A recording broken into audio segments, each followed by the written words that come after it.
So we've kind of talked about it a little bit, and I know that we have the dedicated workshops, and Aspire Abroad is going to provide endless resources to go into a little bit more.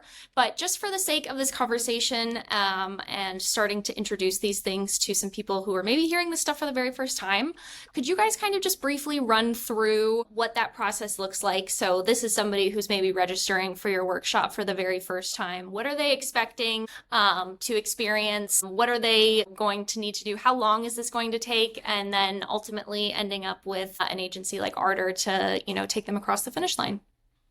Yeah, so in general, if someone signs up for a workshop, it's a very general overview of travel therapy in the US. And if someone is interested in working travel therapy with Ardor, the first step is to fill out a form on our website, connect with the team at Two Canadian OTs. We meet with you, and then we pair you with a recruiter and learn your goals. So I think that's kind of what makes this unique is that us at Two Canadian OTs, like we actually do want to know your career goals and your OT goals, your travel goals, your money goals. It doesn't matter what it is. Like we're kind of like your OTs, if that makes sense. And then based on that, we're trying to curate the experience to make sure that you're in good hands. But to break it down into a timeline, it's different for everyone, but I'll give kind of the averages. I would say writing the exam, 1 to 3 months, getting a state license. It's really depending, like 2 weeks to 6 months. So researching what state you want to start at is really important, and we can help guide you if you don't know and you're super flexible. Then after that is getting a job offer. After you get a job offer, you get a bunch of special paperwork sent to your door that you're going to take to the border to get your TN visa when you're en route to the US.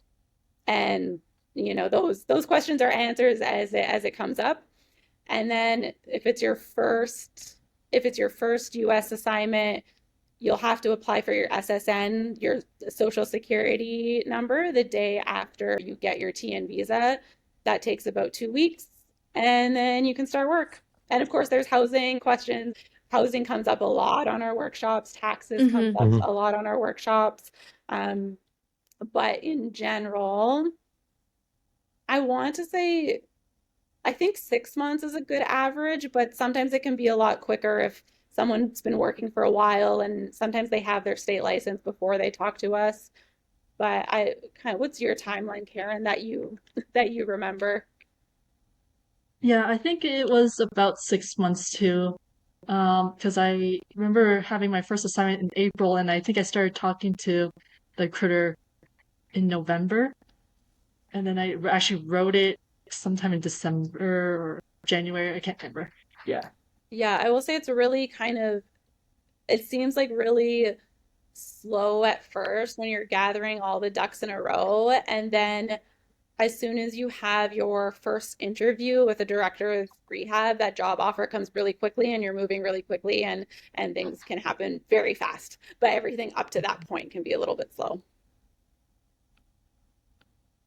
Awesome.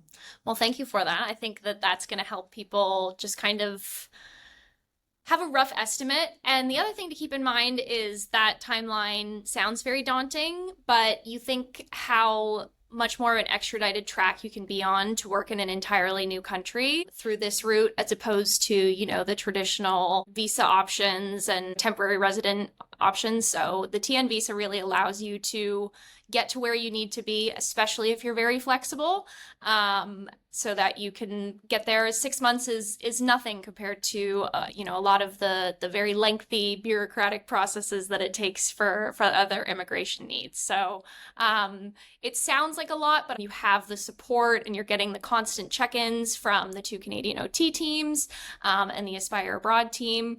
I think you've said before that doing that initial upfront work allows you to kind of extend your stay and your ability to work in the US a little bit longer as well. Yeah, and I feel like even if there's job opportunities in Canada, Christina, you might be able to answer that more.